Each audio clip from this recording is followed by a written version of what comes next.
This storm is going to be destructive, historic, and unfortunately life-threatening.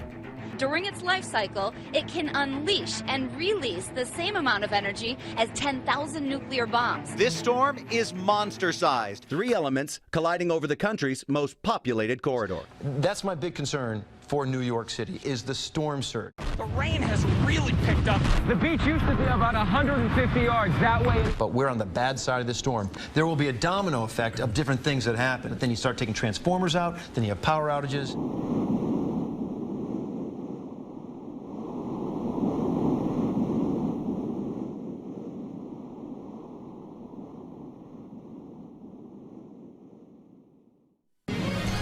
NYU Hospital is being forced to evacuate tonight. There are 280 patients. Earlier, I spoke to the head of the hospital. Our patients are our most important concern right now. I'm Dr. Grossman, the dean of the NYU Medical Center there. There is an evacuation taking place. That is official. An evacuation taking place at NYU. They're trying to get the most critical care patients out of the hospital.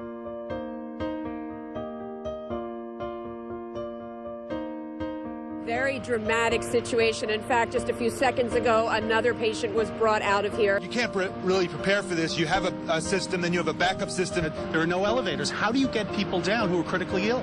Well, we're trying to get them down through the stairs. Some of these are neonatal patients, cancer patients, heart patients. We understand at least 45 of the patients are critical care patients. The power went off completely, and all of the monitors, you know, you're seeing all these monitors here. There's a lot of buzzing and whatnot, and everything just went. They do describe this evacuation as very orderly, have drills for these types of situations, and thankfully a lot of personnel there are at the scene. What we're seeing here really is great teamwork in action.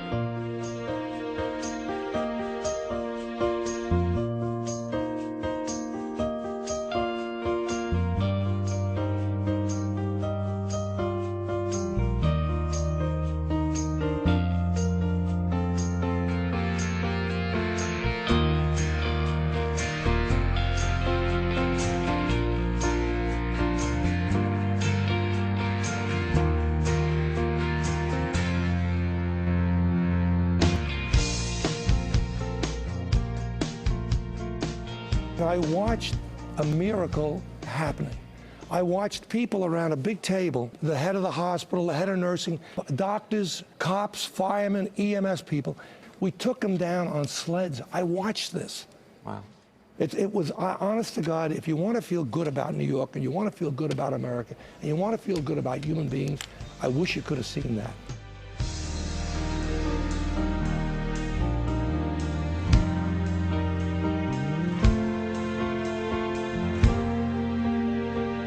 I had the feeling in the pit of my stomach at first when I walked in. I thought, oh my, this isn't a movie. We don't know how this is going to end. And even though the stakes were incredibly high, everybody was just calm. People were doing what they had to do. It's hard to imagine a worst case, but the worst case would have been if we lost one patient. That would have been the worst case. Everybody was safe. Everybody actually did really well. No one is more grateful for the hospital's response than the parents of those 20 infants.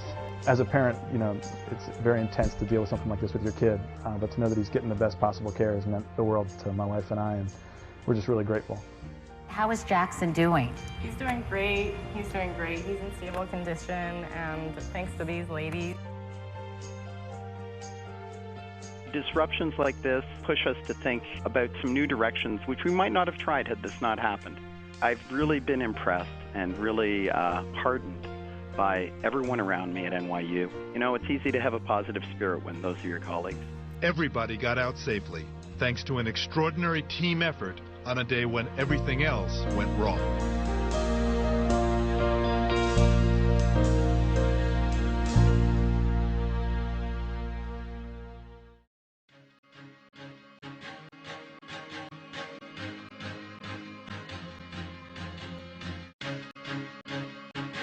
This place took a hell of a hit.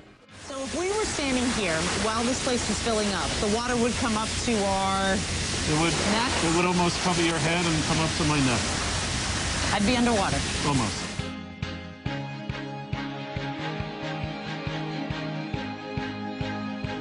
and it may cost $1 billion to get the city's top academic medical center back to full strength.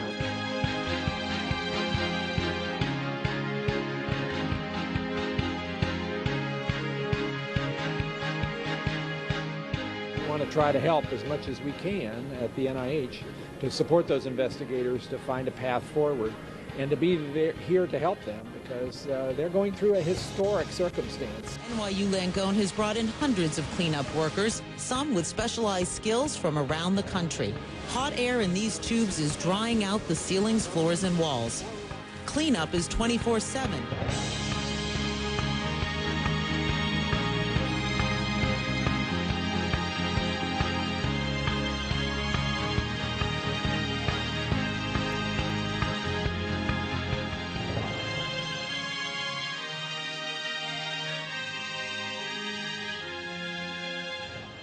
How does that feel to you?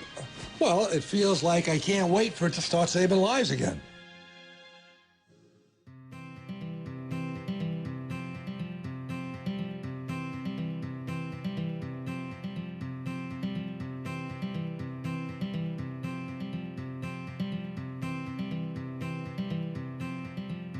Two months after Hurricane Sandy forced a dramatic patient evacuation, NYU's Langone Medical Center is back. I'm delighted to announce that effective today, inpatient services for multiple programs and specialty services are now available. It was estimated it would take 2 years, a year. I am absolutely thrilled and with great admiration stand here in appreciation of the efforts of everyone on this team. We're witnessing a miracle here. The amazing turnaround and comeback of one of the greatest medical centers, not just in New York and not just in the country, but in the world.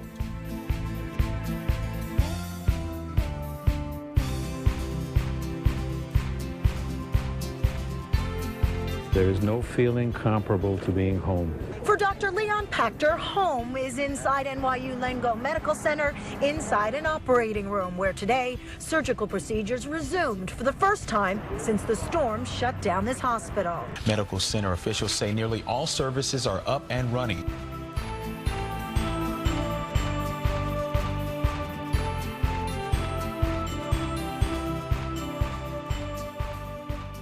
Now there's new life in the halls of the hospital as key departments reopen, including labor and delivery. Obstetrics in general is festive, but nothing like this. This is a real celebration. It really is great to be home. Great to be open again, great to take care of patients in need, and everyone's excited. This little newborn is already making history. The first baby born at NYU Langone Medical Center since the maternity ward was shut down by Superstorm Sandy. What says it all is this little pin here. Ruby slippers, there's no place like home.